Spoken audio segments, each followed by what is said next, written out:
नमस्कार दोस्तों, कैसे हैं आप? आशा करता हूं कि आप काफ़ी अच्छे होंगे। हमारे इस सरकारी कर्मचारी हब में आपका हार्दिक स्वागत है। तो जैसे यहाँ पर अब चुनाव होने वाले हैं, तो सरकार ने कल शाम चुनाव से पहले वही चीज़ कर दी जो 8 सीपीसी के लिए की थी। आप सभी जानते हैं कि बिहार चुनाव से पहले 8वें वेतन आयोग का निर्माण हुआ था। तो कल यहाँ पर आप सभी जानते हैं कि देश भर में चुनाव होने और उससे पहले सरकार ने बड़ी घोषणा यहाँ पर की है। एक बड़ी खुशखबरी यहाँ पर आपकी इंक्रीमेंट को लेकर, आपके डीए एरियर को लेकर दी है। तो पूरी वीडियो देखेंगे, 2 बड़ी इन्फॉर्मेशन, 2 बड़ी घोषणाएँ और दोनों की कॉपी, हार्ड कॉपी जो जो भी है, पीडीएफ लिंक आपको डिस्क्रिप्शन बॉक्स में मिल जाएगा। वहाँ से आप उसे डाउनलोड कर सकते हैं और पूरा उसे पढ़ सकते हैं। और अगर चैनल पे आप नए हैं, चैनल को आप ज़रूर सब्सक्राइब कर लें, क्योंकि यहाँ पर केंद्रीय कर्मचारी से रिगार्डिंग हर लेटेस्ट अपडेट लाकर आपको दी जाती है। चैनल को सब्सक्राइब करके घंटी का निशान दबा दें। चलिए हम पहली न्यूज़ की तरफ बढ़ते हैं। लास्ट वाली न्यूज़ जो है आपके डीए एरियर को लेकर है। सरकार ने आखिरकार अपना पिटारा खोला है, इलेक्शन होने वाले हैं उससे पहले, तो आखिर वाली न्यूज़ ज़रूर देखिएगा। चलिए शुरुआत करते हैं। पहले न्यूज़ अपनी स्क्रीन पे आप देख पा रहे होंगे। भारत सरकार कार्मिक लोक शिकायत तथा पेंशन मंत्रालय की तरफ से जारी किया गया है और ये न्यूज़ है वेतन बढ़ने के पश्चात अगली वेतन विधि। मान लीजिए आपका वेतन बढ़ जाए, ठीक है, मान लीजिए आपका वेतन बढ़ जाता है, तो उसके बाद जो अगली वेतन वृद्धि होगी, जो आपका इंक्रीमेंट लगेगा, उसके कुछ रूल और नियम है। और रूल और नियम क्यों बनाए गए हैं?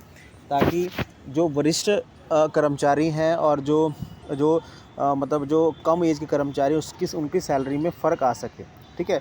तो यहाँ पर कुछ क्वेश्चंस पूछे गए थे, उनका जवाब यहाँ पर दिया गया है। आनंद भदौरिया जी की तरफ से क्वेश्चन पूछे गए थे। देखिए क्वेश्चन में एक क्वेश्चन पर मैं बताता हूँ आपको।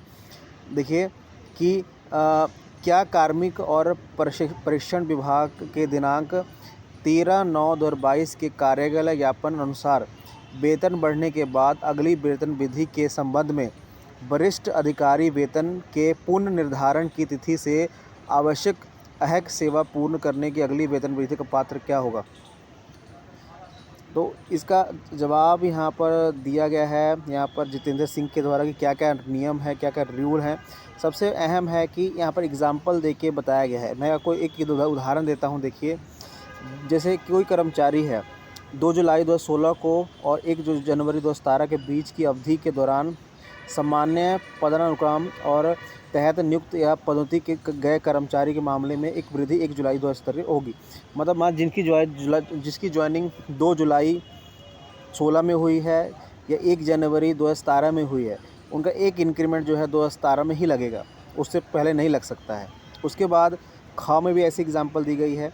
देखिए यहाँ पर जो शर्त है रखी गई है कि जिन कर्मचारियों का वेतन संशोधित वेतन संरचना में 1 जनवरी को नियत किया गया है, मतलब 1 जनवरी से ही वो लागू हुआ है, उस लेवल जिसमें 1 जनवरी 2016 के ऐसा वेतन नियत किया गया था, जो अगली वेतन 1 जुलाई 2016 से अर्जित होगा। तो ये नियम कुछ हैं जिसकी घोषणा यहाँ पर सरकार की तरफ से की गई है।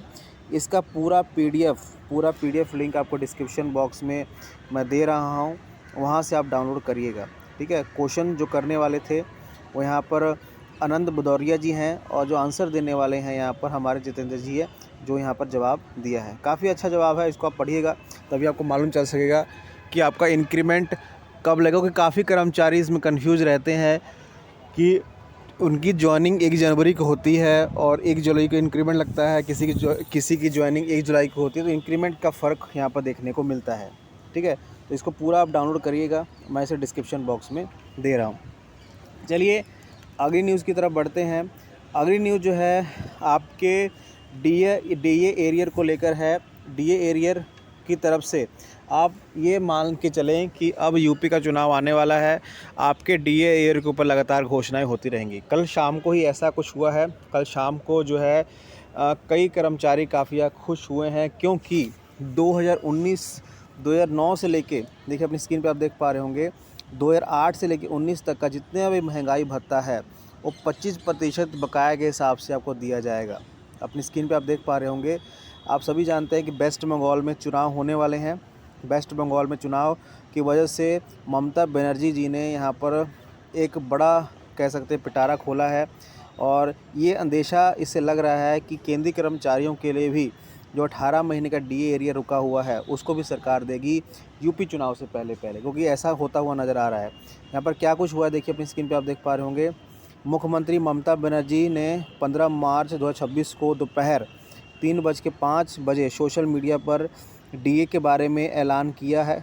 उन्होंने इसमें लिखा कि मुझे ये घोषणा करते हुए खुशी हो रही है कि हमारी मातृमान मनुष्य सरकार अपने सभी कर्मचारी और पेंशन भोगियों के साथ हमारे लाखों शिक्षकों को यहाँ पर डीए प्रदान करने जा रही है। मतलब 2018 से लेकर 19 तक का देख पा रहे हो कितना डीए, कितना एरियर यहाँ पर बनेगा।